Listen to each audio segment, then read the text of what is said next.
Hey guys, Paul here, the Impulsive Culinarian, and in this video I want to talk to you about my gluten-free minestrone recipe. So guys, welcome to part one of my 6 weeks of spring recipes. Over here in Montreal, there's a little bit of snow left on the ground. Gasp! Okay, so we're going to change all of that. We're going to hearken in all of this beautiful warm weather by cooking up some delicious warm spring recipes, starting with an Italian classic, minestrone soup. A vegetable soup with tomatoes and all kinds of fresh spring vegetable ingredients. So here's the stuff that you're going to need.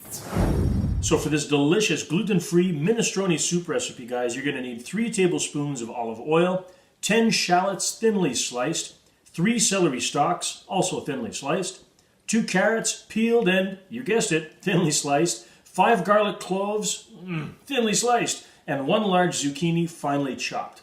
Also, you're going to need a cup of white wine, 6 cups of vegetable broth, preferably homemade, 1 cup of gluten-free pasta. I'm going to be using shells for this recipe, guys, but you can use anything that you want as long as it's gluten-free. 1 can of white cannellini beans, which you're going to drain and rinse. Another can of red kidney beans, also drained and rinsed. 1 large can of diced tomatoes, 4 cups of baby spinach, 2 tablespoons or so of fresh oregano finely chopped, and a tablespoon or so of fresh basil, also finely chopped. All right, let's get spring underway, guys, and cook up some delicious minestrone soup. So when you're anxious for the warm weather to finally arrive, get rid of this snow already, okay? All we can do is hope for the best, curse at the weatherman, what a thankless job, eh?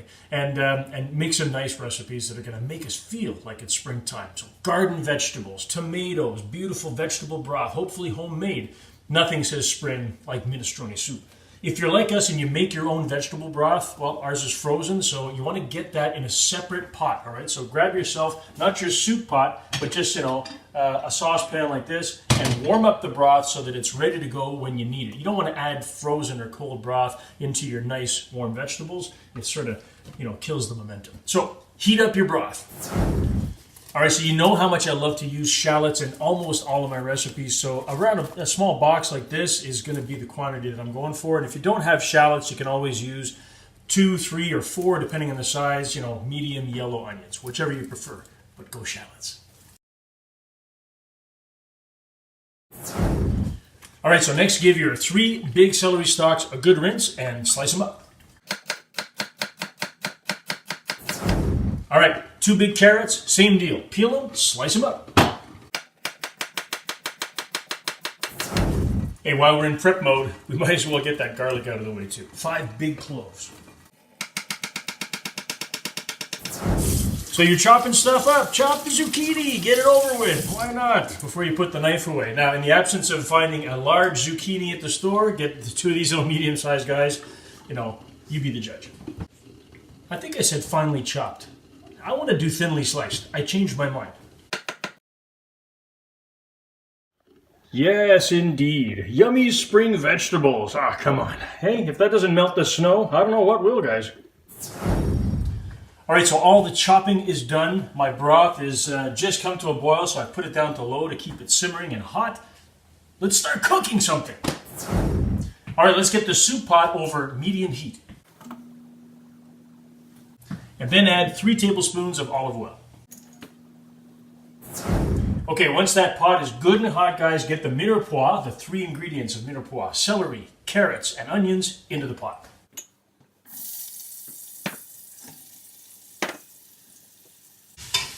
So you want to stir those occasionally and let them saute in that pot for around, 7 or 8 minutes, just until they get soft and fragrant.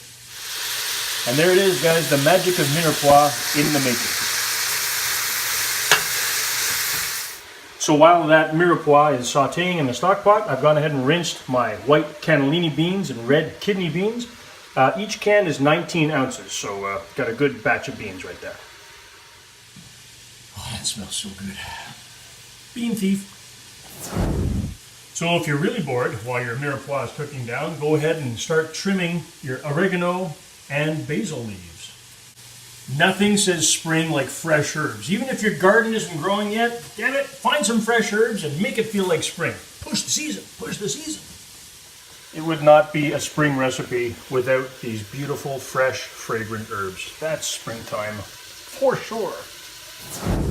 All right, so when you get to that 8 or 9 minute mark, there's no mistaking it. The onions and the celery are really nice and soft. The carrots are starting to become very pliable. And the smell, the smell, that is fantastic. Let's have a look. So here we are at 8.5 or maybe 9 minutes, and it looks fantastic. You can tell all of those beautiful vegetables are nice and softened. They're not browning yet, which is perfect because you don't want to saute them until they're brown, but you do want them nice and soft. Let's add some garlic and zucchini. So in go the last vegetable ingredients, guys, are sliced zucchini. Why did I do that? I don't know, just because. All right, so add that in the pot as well as your thinly sliced cloves of garlic. The soup is only as good as the base that you start with, and this is one killer base, I can tell you. So let the zucchini and the garlic cook for 2-3 minutes max, and then we're going to start adding in some wine and some other fun stuff. Okay, so you get to that point where if you let them saute any longer, they're going to brown. So that's when you want to add in your 1 cup of white wine, something you would definitely drink. So stir it around just to deglaze a little bit. You don't really need to, but it's always good to make sure that there's nothing stuck to the bottom of the pan. Let that wine reduce for around 2 to 3 minutes. All right, now the wine is reduced a couple of minutes and this smells freaking magical. All right, let's get that warm 6 cups of vegetable broth into the stock pot.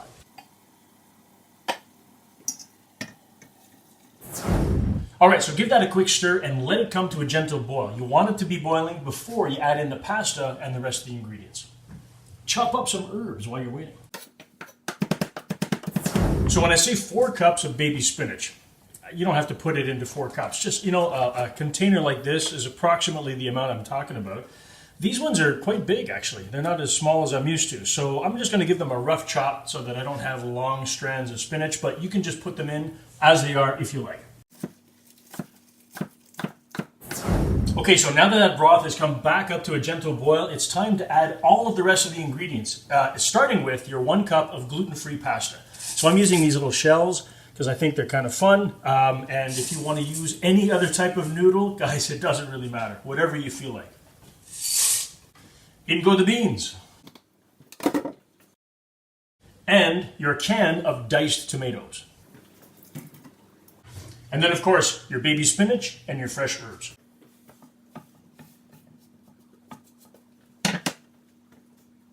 Whew, a mountain of fresh. Give it a good stir.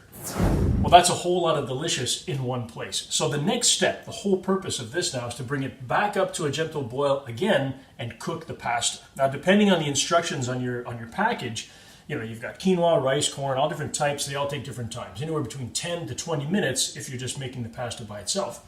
Given that there's so much in this pot, you want the spinach to wilt, and there's all kinds of things going on. So I would say minimum 20 minutes. But if you want to know for sure, fish out some pasta and try it.